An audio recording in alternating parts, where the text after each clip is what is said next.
Good morning, or maybe it's good afternoon.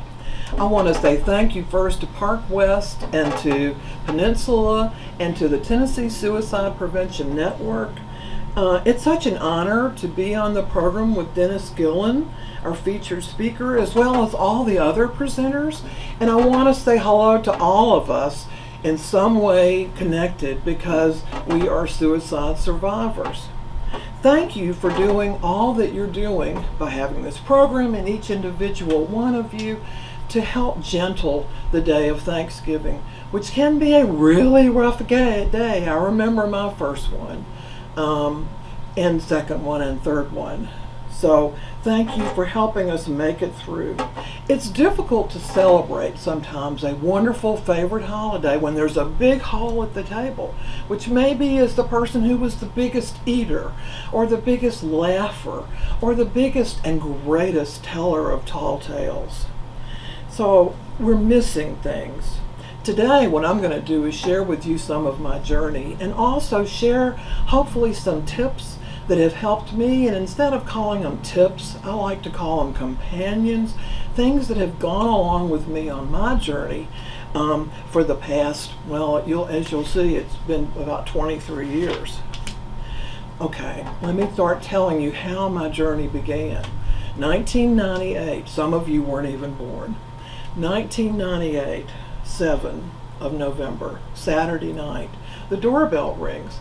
And I look out and I'm kind of embarrassed because I've been paying bills, I've been folding laundry, but I look out and it's one of my many bosses at the University of Tennessee, but he's also a friend, so he'll forgive me my mess.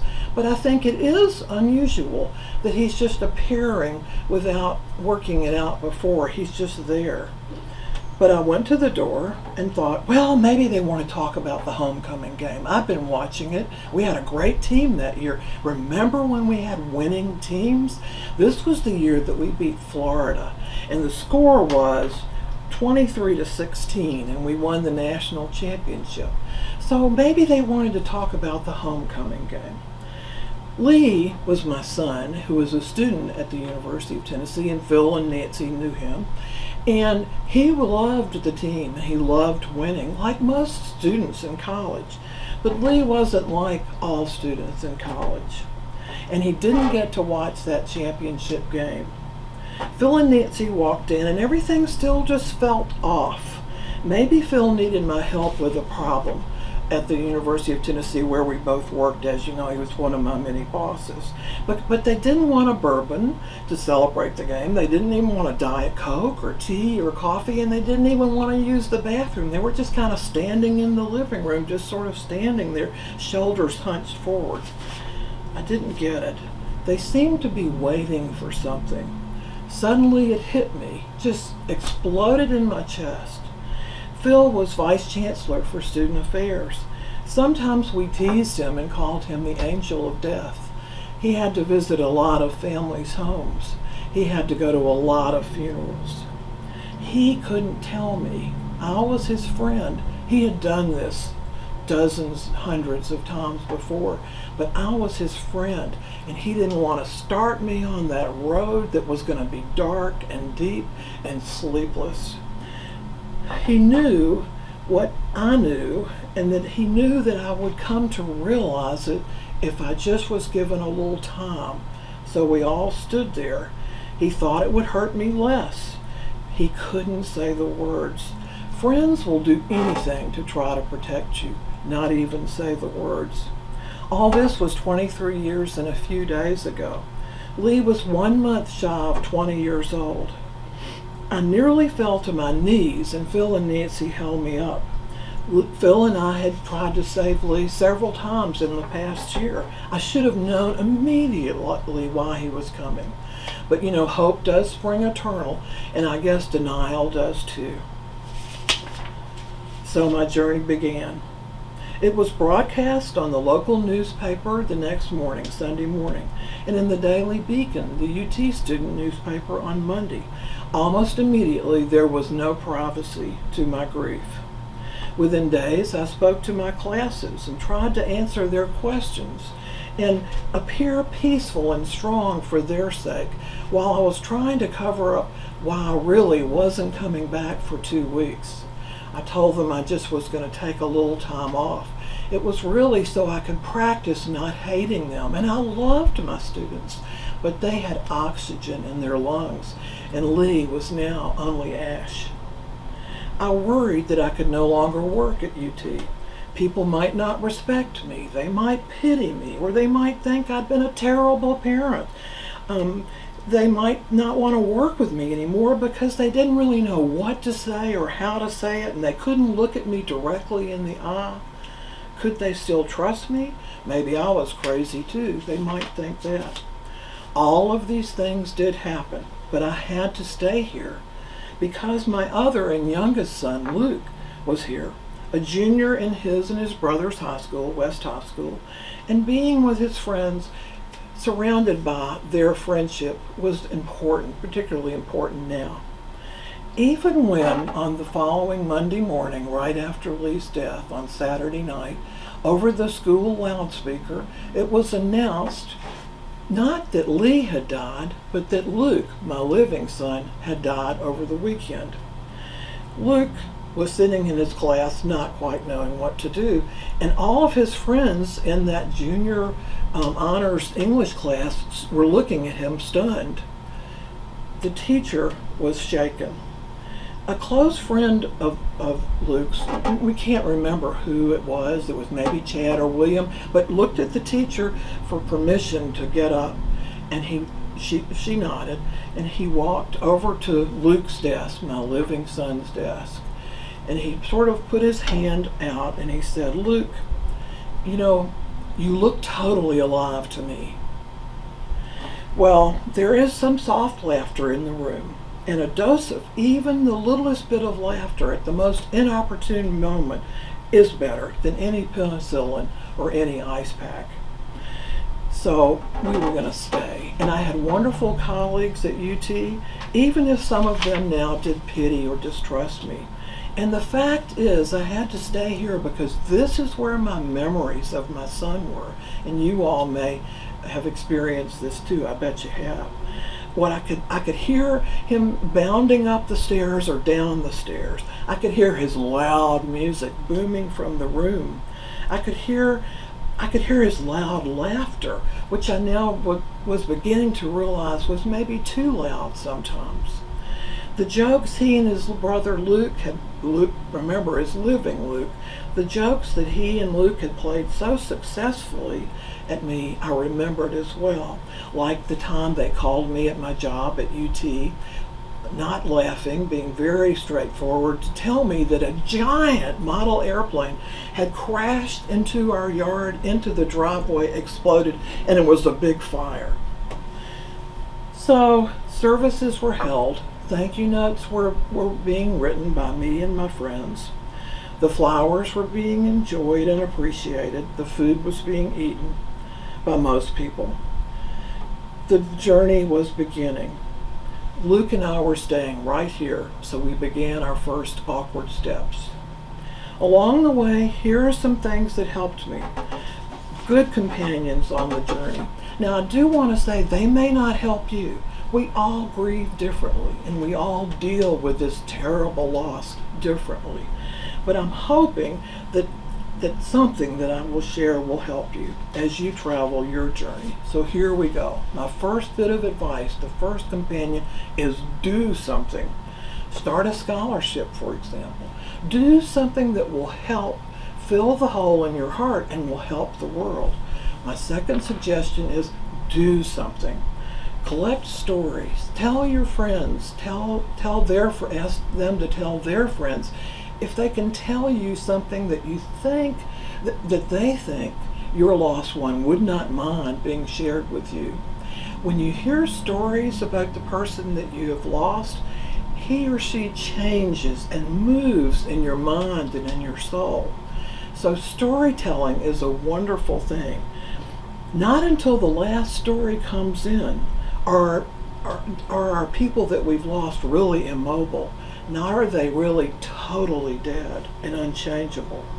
I received one about a month ago from a member of Lee's track team. 23 years ago. 23 years she'd been looking for me, trying to find me, to tell me that she loved my son as a friend and that she had been missing him for 23 years. And she told me some stories of interesting things they had done that Lee would not have minded her sharing. She'd been looking because my name and Lee's name, our last names, were different. And he moved in my heart and in my mind and was living again in my spirit. Do something. Volunteer in some way that might help with suicide prevention.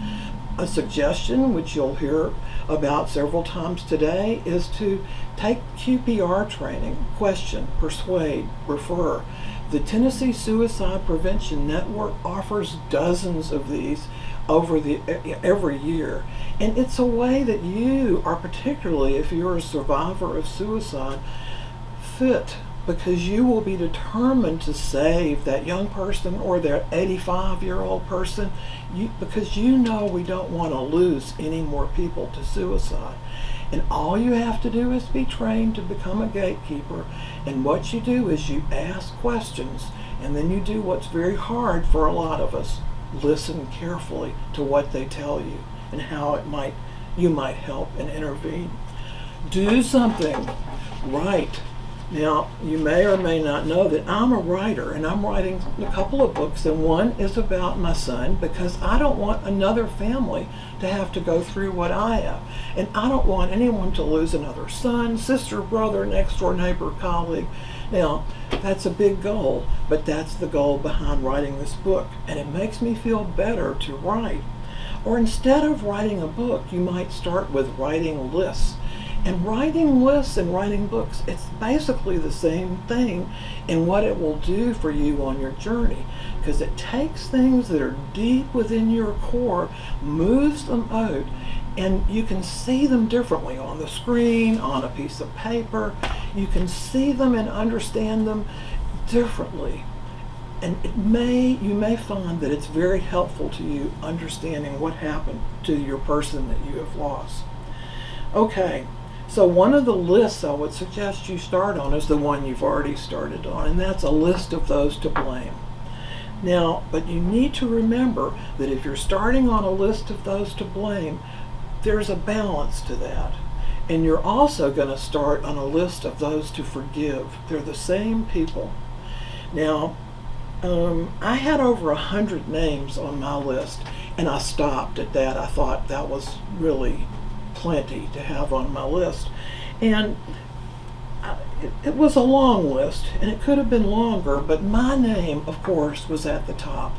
And many of you may have had your name on the top of that list too. One of the hardest things to do in this journey is to forgive yourself. The reason for me was that a mother saves her son. This was the mantra that sort of kept beating on my heart and on my mind. But we each do guilt differently. But think, as you blame, that you must also work at forgiving. But just so you know, forgiveness isn't easy. You can't go, today I'm going to forgive. It took me about 20 years to forgive most of the people on that list.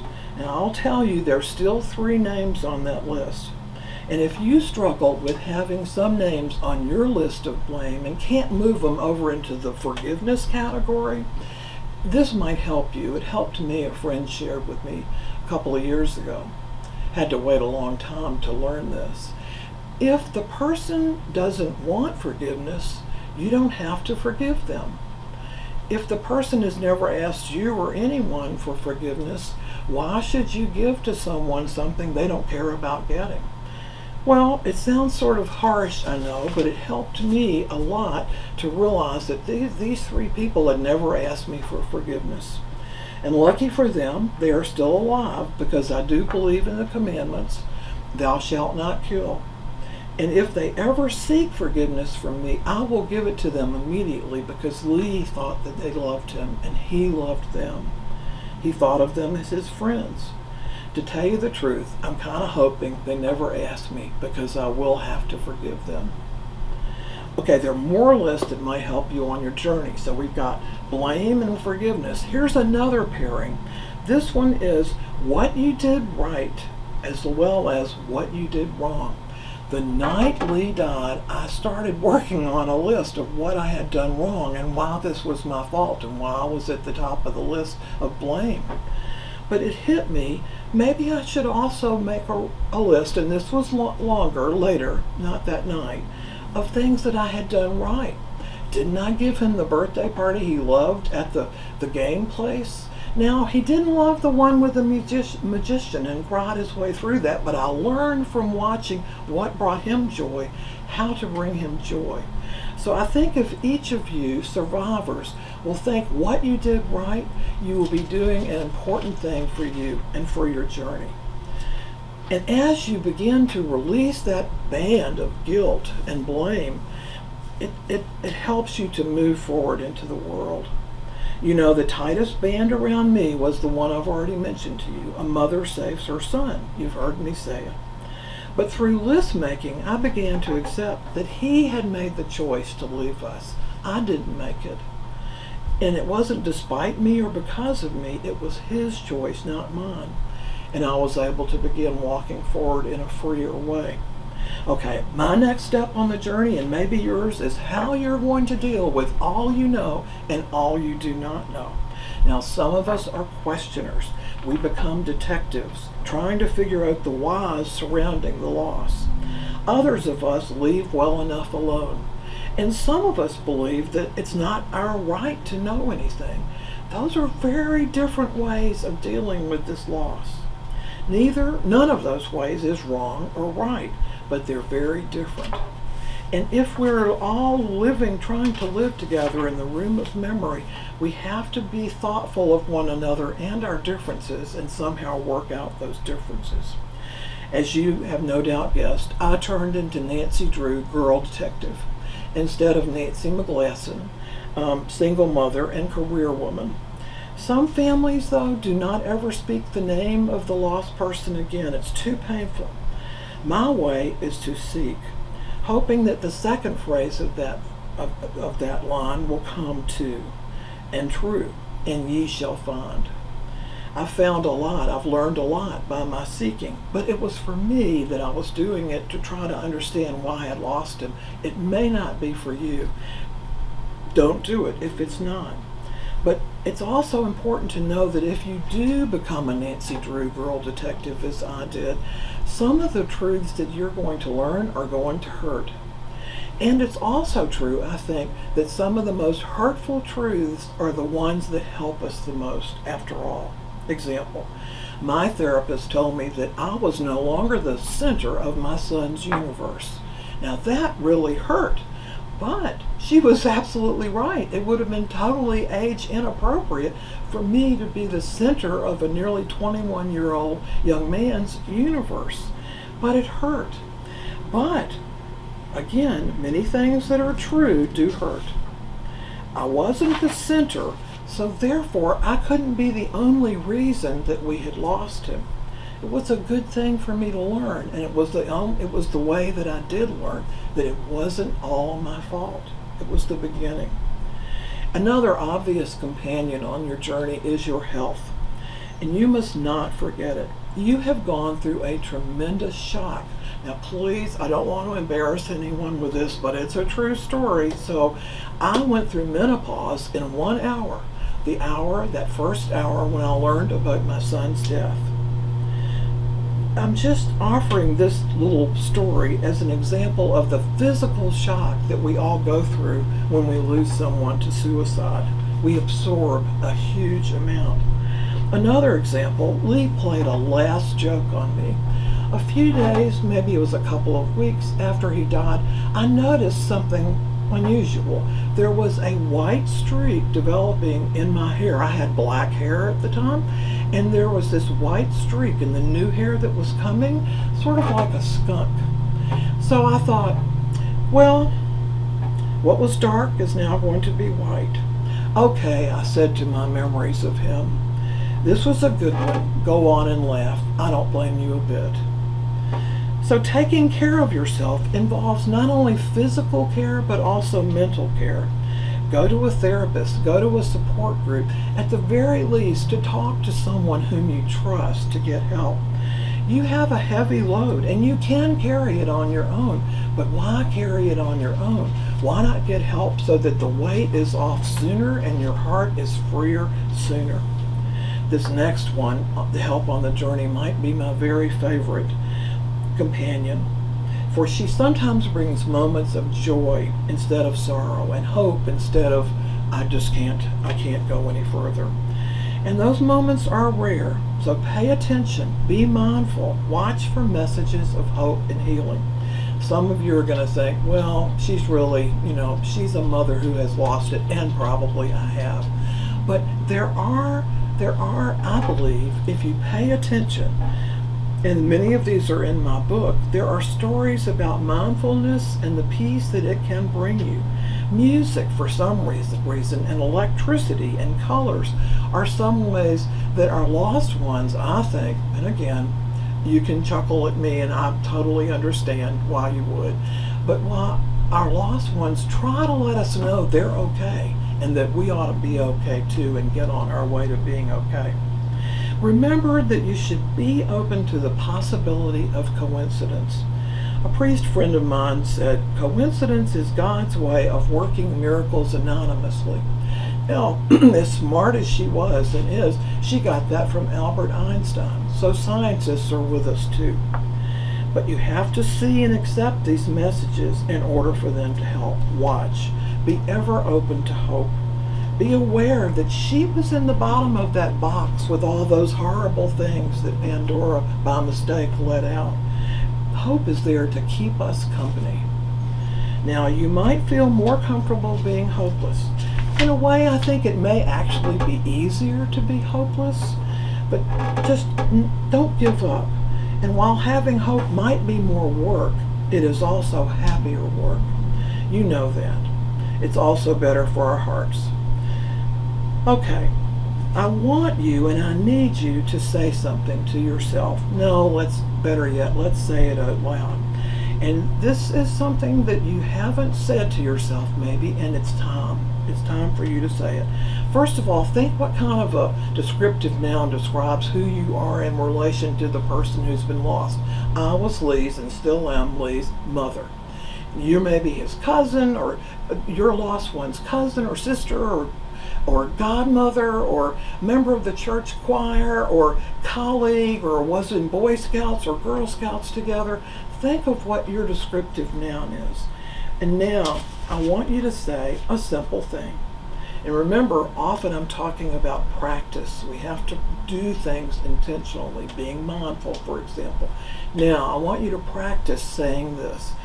Have you got your descriptive noun? Okay, I'm going to count backwards, 3, 2, 1, and you're going to say with me, I was a good, and then you're going to say your descriptive noun. So here we go. 3, 2, 1. I was a good mother. I didn't hear all of you. Of course, we are separated by distance and time. But let's try again, and I want you to kind of sit up straight and be confident and realize this is true. I was a good 3, 2, 1. One last time, I promise. I was a good.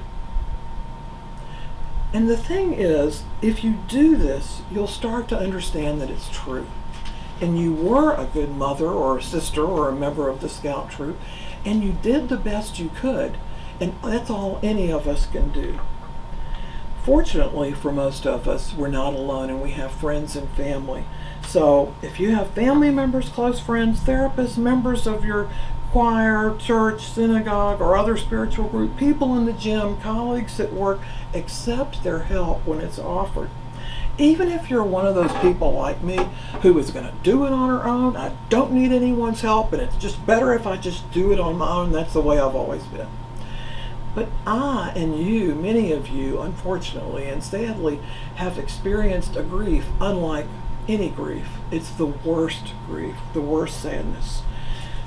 So it's fair that you accept help. Plus, helping helps the helper. So don't be greedy. Don't be selfish with your pain. Let your friends and your family help you. Let me insert a quick reminder here that some friends will disappear on this journey. And try to understand that it's hard for you to cope with yet another loss. But remember, this is hard for them to accept. And this is hard for you to accept, and they just can't handle it. So let them go. Be thankful for their earlier friendship. Don't worry about it anymore. And Pop, somebody else is going to come. It's a different person, but if you need somebody to hold your hand or walk with you for a while, that person will be there, I promise.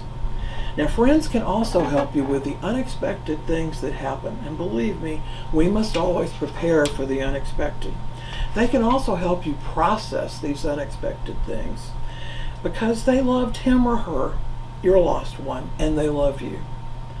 Friends, as an example, did my grocery shopping for me for the first 2 or 3 weeks. I just couldn't do it because I couldn't bear to walk in there because one of two things happened. One is I would see someone who would say, "Nancy, I am so sorry." And they would touch my shoulder and touch my hand or give me a hug. Remember when we did that before the pandemic in the grocery store? And they would just say how sorry they were. Or they said nothing and they ducked into another aisle and ran away as fast as they could because they just couldn't deal with what they were going to say to me and what I would say to return, and what if they made me cry. And by the way, when people make you cry, I think it's a good thing. We're cleaning the wound with those tears. Anyway, both of these actions hurt, the kind one and the running down the other aisle one. So I thought, what am I going to do? But one day, they did my shopping, but it was time to relieve them of this duty for me. It was time for me to do my own shopping. But I knew if I went to the Kroger or the Fresh Market or Whole Foods or whatever, that I might not succeed very well. So instead I drove the 30 minutes to Maryville and decided to shop at the Kroger there. So I walked in trying to work on building my confidence, and I went to aisle 7, turned down. We were out of cereal. And wouldn't you know, the cereal aisle had Lee's very favorite, Captain Crunch. Captain Crunch is the most sugar-filled cereal in the United States. Scientific fact. And all of a sudden, I realized I was picking up all of these boxes of cereal, and I was sitting down on the floor of the store, aisle 7, and I was crying, and all the boxes were getting wet because I couldn't hold my son anymore. All I could do was hold his favorite cereal.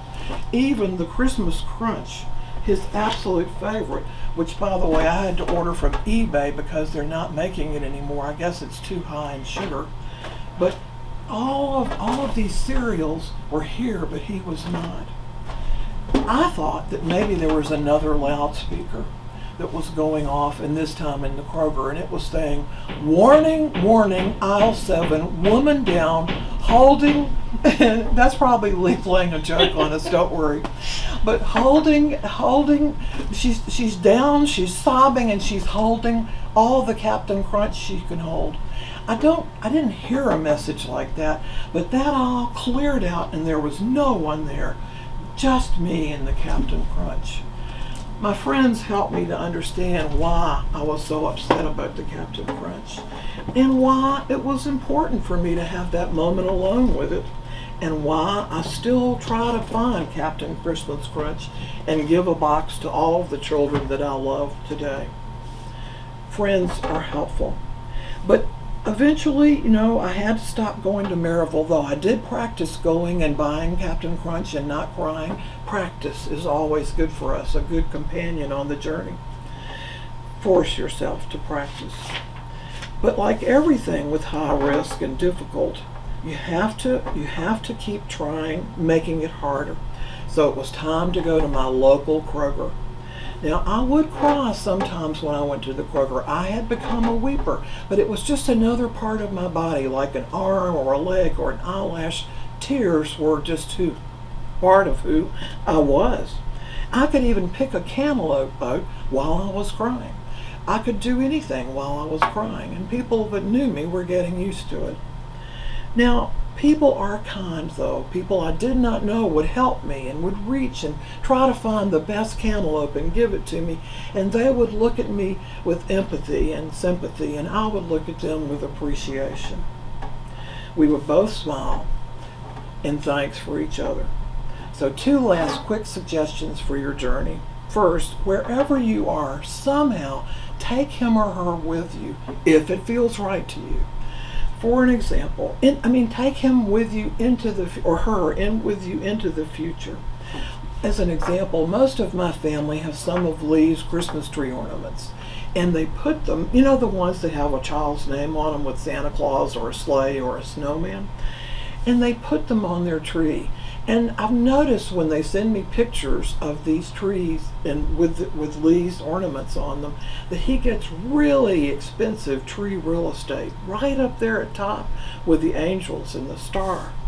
So my family are still remembering him and thinking of him, and he's being carried in the future, and stories about terrible things that he did are being told and laughed about, as well as the wonderful ones.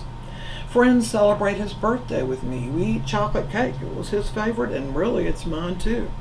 In a few days, on December 11th, he should turn 43. He is 43, but he isn't 43. No matter. We will remember, and I will always. I await new stories like the ones I received last month, 23 years after his death. At least that's how it works best for me. But as they say in the gym when it's time to do the planks, you be you. The second last thing is thank those who help you. Luke, my surviving son, the one who was announced as dead at West High School, knows that Mother's Day and holidays are all, to a greater or lesser degree, hard for me. It's in some part of them. I love them. I'm a holiday lover. But there's a hard part.